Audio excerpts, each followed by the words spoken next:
Welcome to Bonnie's Beat. I'm your host, Bonnie Squires. We're coming to you from Radnor Studio 21 in the heart of downtown Wayne. And we'd like to showcase people who are doing interesting and important things in the community, whether it's politics or science, education, academia, entertainment, culture. And today we have somebody who seems to combine all of those. She's Professor Alexendra Hilosky. She's a chemistry professor at Harcum College, but she has a very unique sideline. Alexendra, welcome to the studio. Thank you so much, Bonnie, for allowing me to be here with you. And what motivated me to contact you was this gigantic headline in the Inquirer a very short time ago, Ode to Harcum. That is true, Bonnie. So, as part of the centennial celebration for Harcum College, you created an essence, a perfume. Now, you have to tell us, first of all, how'd you get involved with the centennial celebration? Well, I began this journey because I was on and I still am, on the Centennial Committee.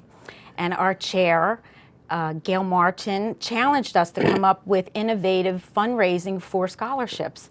And I immediately thought about a Centennial Collection, Centennial Collection. S-C-E-N-T. That's right, Bonnie. Because I have for the past probably 8 years, taught a course in my general chem course it's a unit called The Chemistry of Perfume. So over the course of 8 years or so, my students have been formulating essences, and when we were looking for innovative ways of fundraising, I immediately thought of a student project. So not only did we use the students' essences from the chem lab, we also invited marketing students and other students in our college to become part of what I call a dream team of students who made and brought product to market. And in that in-text, if you will, scenario, the students have learned not just how to make product and bring it to market, but all the important things it takes to be a good team member and to create a product ethically and with integrity. Are there different, flavors or different aromas of Ode to Harcum? Yes, there are 3. It's a collection. May I present them to you? Of course. Je vous présente. Okay. Très bien. The first one is Edith, and I will already sprayed it on here, so if you can just get some of the oxygen up to your nose if you need to spray a little bit more. Edith was the first composition. I composed it last year. Who is it named for? It's named for Edith Hatcher Harcum, our founder. See, I knew the Kleins. Oh, the Kleins, yes. For many years. Yes. But I guess Ode to Philip or Ode to Esther doesn't have the same kind of cachet as Edith. Right, and Edith was an amazing woman because back in 1915, I think she was the only woman who ever founded a college. And so I'm very impressed with her, and she inspired me to come up with this essence. And so I researched the kinds of notes and techniques that were available a century ago.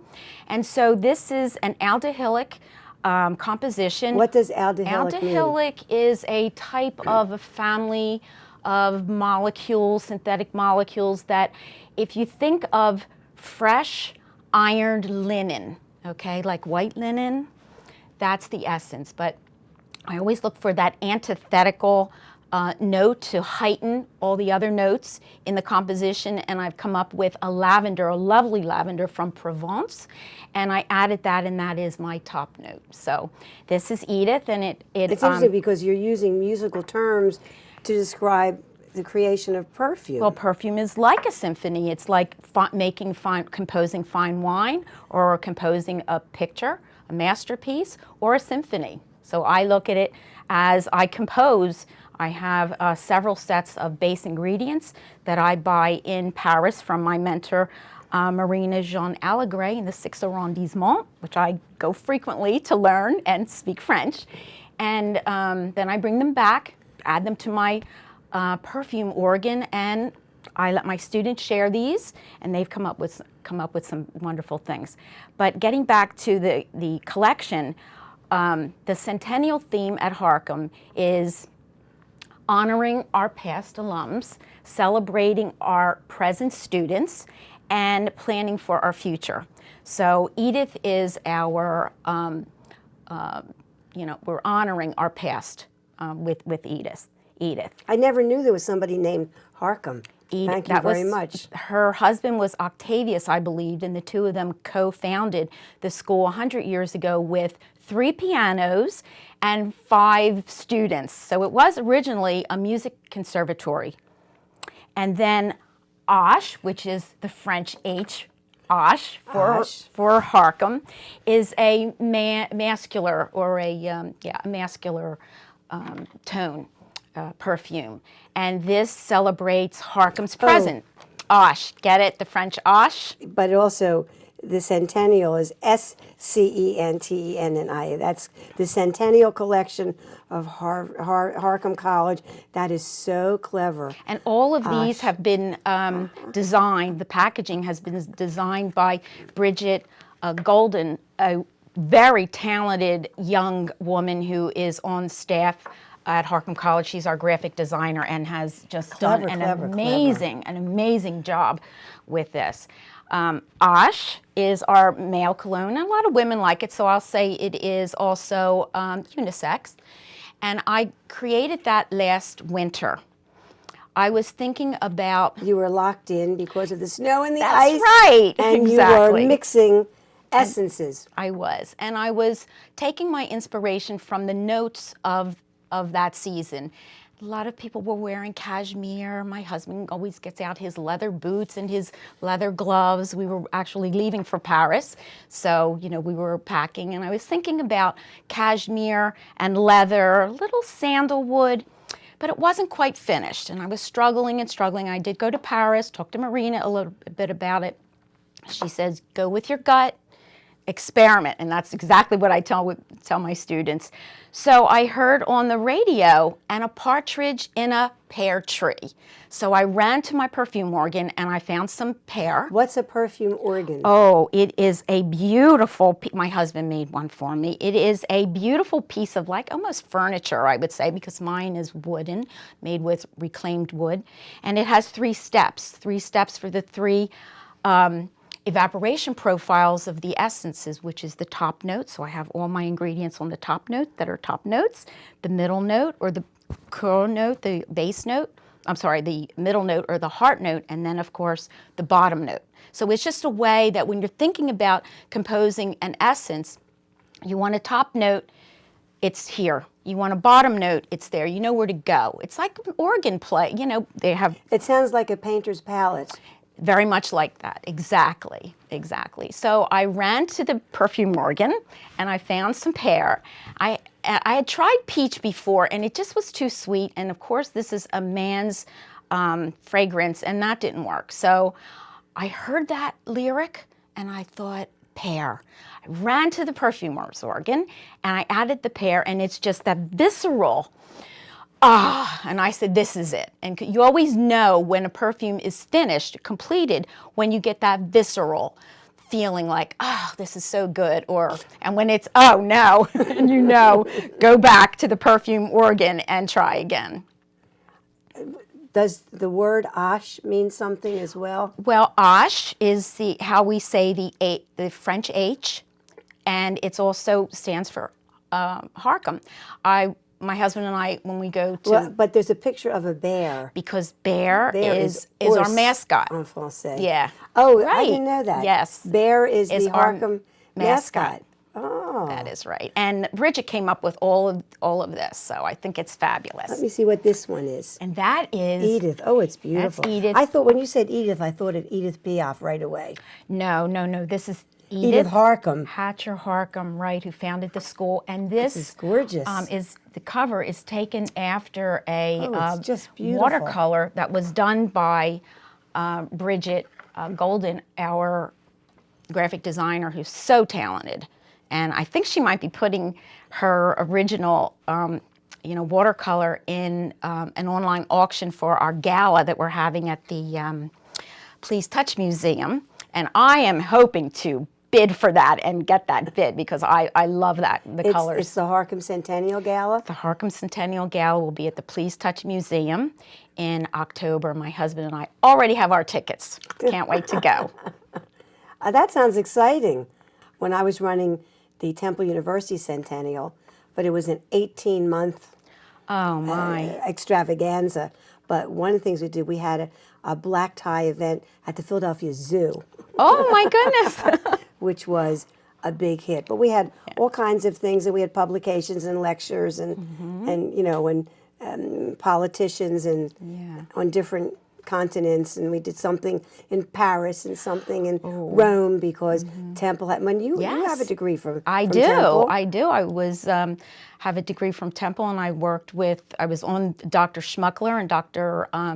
Frank Sutman's team, and we went around the country delivering our work because he worked with education in China. I was doing some work in the University of Tübingen in Germany, and then I went to Paris's Marie Curie University, which is, I think, University 6. Spent a couple of days there with some French colleagues and was able to have the opportunity to see how chemistry is taught in France. So that was, and especially Paris, that was like a highlight of my life. When you were an undergraduate, were you the only girl in the chemistry classes? Actually, I went to Cabrini up the road here, and Cabrini was a women's college. Oh, so everybody was female. That's right, and there was only probably 8 chemistry majors. And Dr. Fian, who was the chair of the department, just was amazing. Such an amazing teacher. He so inspired me to continue, and I just loved chemistry. It's funny. The only chemistry class I remember was at Lower Merion High School.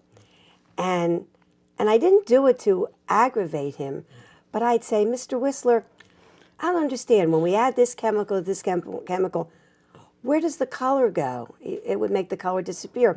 And he would just get all red and puffy, and he could never tell me where the color went. So I got an A, but that was my lowest A, was my A in chemistry. And I didn't continue with it because I was a language person. The French and the English were the places that I excelled. Sure. So, but the only French courses you took were when you went over to Bryn Mawr? Well, that was only about 10, 12 years ago.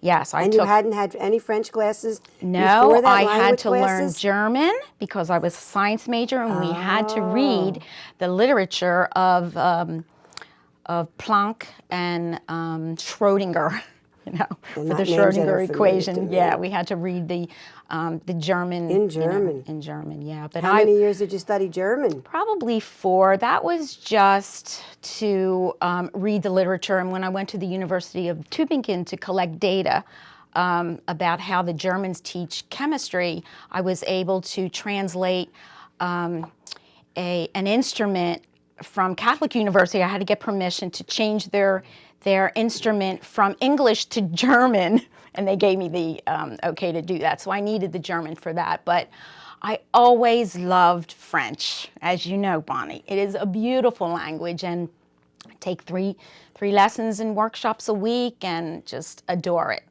But you have a very good accent en français. Oh, merci, madame. Because I studied 4 years in high school and 4 years at Penn. And then if I'd hear somebody speaking with a French accent, I would run 3 blocks to catch up with them and speak French. Yes, I understand that well, because I was in Palm Beach with my daughter last year, and my daughter came up and said, in the beach, on the beach, and my daughter came up, Mom, there's a lady over there speaking French. So, I moved over a little bit and tried to see if she was going to be, that's just another American. But I started speaking with her, and she was lovely. And actually, we met with, that's Joelle, and her husband Terry in Paris. They live in the 14th arrondissement. And my husband and I had dinner with them last New Year's Eve. So it was wonderful. So I know what you mean by that. Well, and my husband is a native of Tunisia, but French was his first language. And my in-laws don't speak any English. So whenever I'm over there or on the phone, I'm always speaking French with them, fortunately. Great. But I found that having a second language opened so many it doors in does. my life.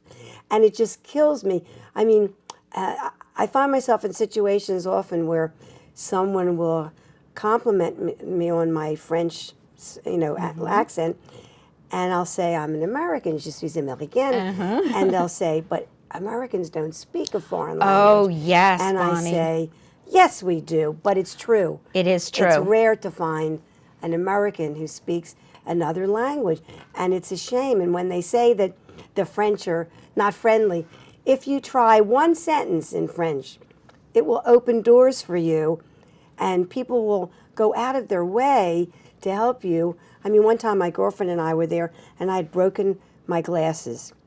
And we were having breakfast, and we started talking to this woman with her daughter at the next table. She was a secretary, and it was her day off. She spent the whole day with us. She took us to get my glasses fixed. We needed money. She took us to a bank. She took us, for lunch. I mean, and for years we were corresponding with her. Oh, isn't that nice? So, and I have a lot of French friends that I talked to. My birthday was very recently. Happy birthday. And I thank you. And I got, from my friends in Paris, I got some very nice, on Facebook, I got some nice félicitations. Oh, that's wonderful. Yeah. Do you have kids? I do. I have 2 daughters and 4 grandchildren. You have grandchildren? I do, and I speak French to them. But it's interesting you're saying that, if you try the language, people are very happy. I've been to France or Paris several times, and I've never had a problem. But I always speak. I'm always very respectful. And in fact, a Parisian man, genuflected to me because I was speaking in the subjunctive, and he was so totally blown away that an American can speak in the subjunctive. Wow. So that was a highlight. Oh, that's funny. That's funny. But I find the French to be warm and welcoming. So do I. And the demonstration after Charlie Hebdo and the massacre in the kosher supermarket. Yes. When I had a French friend who's not Jewish who was over there at the time, and she participated and reported to me how many thousands of Parisians demonstrated, on the Champs-Élysées with the signs, Je suis Charlie, and they were so upset about the anti-Semitism that caused the ISIS crazy people. It's just unthinkable. Well, my friend Joelle teaches at a school right across on the right bank by Notre Dame, and days before the massacre, she took us to this charming school, and near the courtyard stood a wall where she showed us all the Jewish children who were taken out of that school during the Nazi times. Oh. And it just was a horrendous thing. 1/7 was like our 9/11. I was on the phone back and forth emailing and IMing Joelle and Terry, just pledging my support. Je suis Charlie. We watched the French television with signs. My husband made a sign, and going back and forth, she was emailing me her in French, her anguish over these atrocities. And we had just been there, and I just and now, even now, there are guards at her door in her classrooms, because of it could happen, for protection. It takes away everybody's sense of security. It does. When something like that happens. It does. Really, it's unbelievable. So if somebody wants to buy Ode to Harcum, who do they call? Is there a website?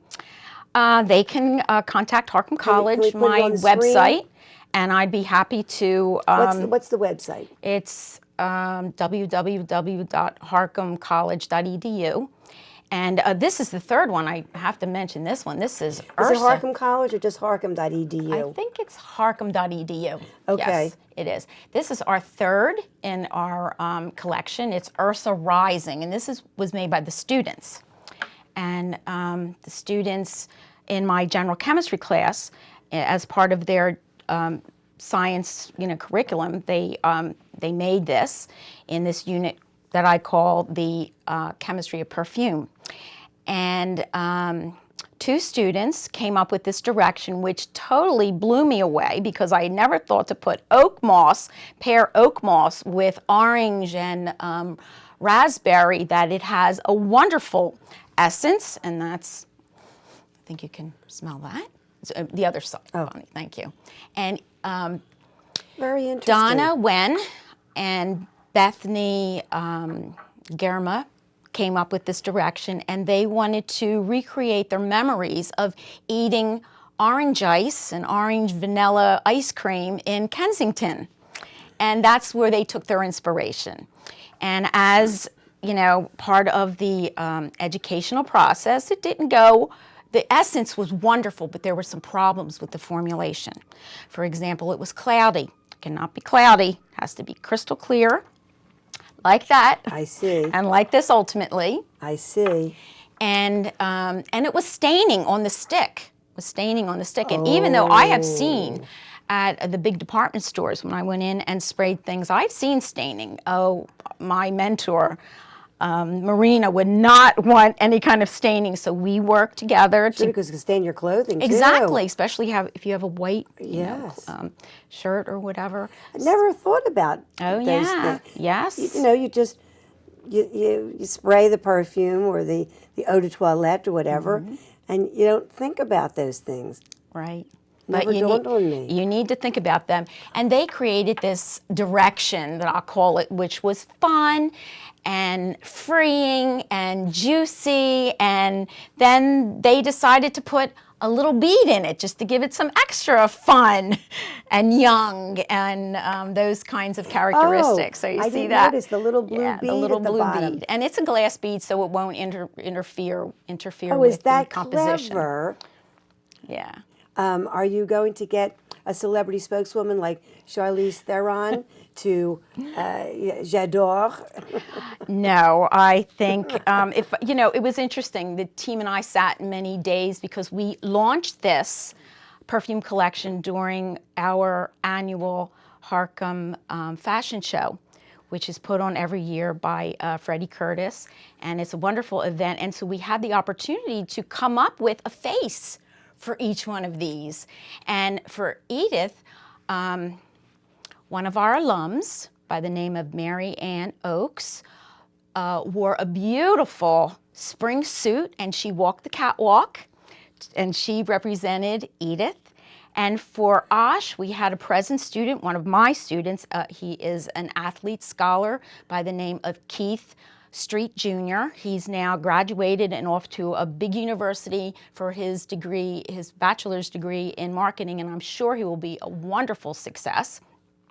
He was the spokesman, if you will, for Osh, and the music behind, we had music behind this too, I have to tell you that, and they turned me on to this new musician by the name of Drake. I don't know if you know him, but he is fabulous. I haven't heard of him. He's very GQ, and he was pretty much the essence. He and GQ, Gentleman's Quarterly? Yeah, very chic and sophisticated. Looks like a model. Yeah, and intellectual, and Keith and Drake kind of presented that persona that I was trying to get to with this this composition. And Edith, the music that Marian Oakes walked out to was "I Love a Piano" by Irving Berlin. And so while the students were turning me on to Drake, I was turning them on to Irving Berlin and "I Love a Piano" because Edith loved the piano and the music. And what about Ursa? And Ursa Rising, actually. Who was the face for Ursa?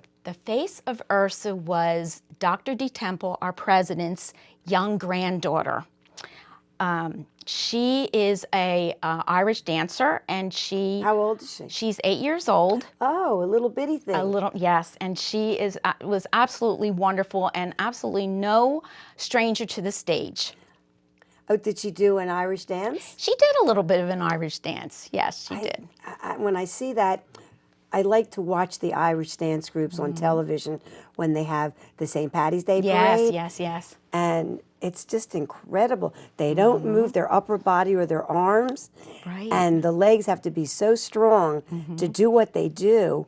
It's really terrific. It is. And Jenna was a natural. We put her in an outfit that was very futuristic and high boots, very futuristic. Her mother did her hair and makeup, and that is what we were looking at, because Jenna is the future of Harcum, and we are planning for Harcum to have a rising future. So I didn't realize that it was 100 years. I have a lot of friends who had, after they got a 4-year degree, they went to Harcum.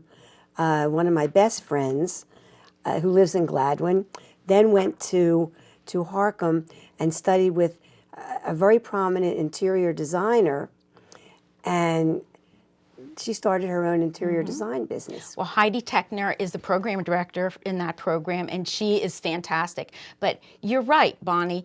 It is not a coincidence, and it is not an unusual thing for some of our students to have master's degrees from very prominent schools coming back to get a job in dental hygiene, which we have a very selective program, occupational therapy, physical therapy. We have a wonderful business program. Many programs in the health sciences. So it is not unusual to have people with master's degrees. And early childhood education has always been one of the specialties that Harcum has, right? It has, that's right. Joanne Thames now is our program director, and she does a magnificent job with some of our, not only at Harcum, but also our partner sites around the city. What Yes. partner sites do you have? That's for another time. I'm not okay, sure. all right. That's the other side of the college, but I know that there are sites, with satellite sites within the city of Philadelphia that we reach out to students and have actually classes at these sites. People don't have to ask for Professor Alexendra Hilosky in order to order the Ode to Harcum. What do they say when they get on the phone or when they're on the website? How do they find it, and how much is it? Well, it's $10 for one of these sprays, and we have analyzed that there's probably about 50 sprays in each 3cc. That's a bargain. It is. It's 20 cents a spray. And actually, we at the fashion show where we launched this, we sold out of Edith and Ursa Rising, and I had to wait for a shipment from Marina from Paris to get more ingredients. How many did you manufacture initially? Well, I hand drop everything. They're not manufactured. okay. I hand make each one of them, and I plan to make. Do you have a cauldron and a witch's cap? No, I don't. I sit at my perfumer's organ, and I hand drop every drop. Oh my Because goodness! I have to see it with my eye. And But I have to, how many did you make of each one? well, right now, 36 of them were made, and units were made and sold. Sold instantly. Absolutely sold. And we have many orders, and I'm hoping that we will also raise lots of money for for scholarships through other events that we'll have on campus, like a Bears and Squares event that we're having. We're going to have, Heidi Techner is putting together a 100 years of art program. Fantastic. We will have our open house, and I think there's going to be a jazz concert. So there will be many places to do that, but and I'm hoping that we will make lots of money for our scholarships. But the most important thing, the most important objective, Bonnie, in my opinion, has already been accomplished, and that is the student learning. These students The chemistry took, of perfume. That's right. A class. I love it. and then the marketing students. So the students made and took product to market, and they saw where All the steps in between. absolutely that you have to be a respectful member of a team. You have to analyze. You have to collect data on this because we've had focus groups and sniffing parties, and for our startup event, our Centennial Startup event, our faculty and staff were listening to the mummers, and I was there with my little perfume strips. Which one do you like better, A, B, or C? So I've canvassed, my team and I have canvassed the community to elicit what's the best one. Which one do you like? What's your preference? Because perfume is a preference. Well, I can see why your students would enjoy taking your classes. Our guest today has been Professor Alexendra Hilosky, and maybe she'll organize a trip to Paris for all of us. Bonnie, I hope you'll come with us. Thank you so much. It was a pleasure. Thank you so much.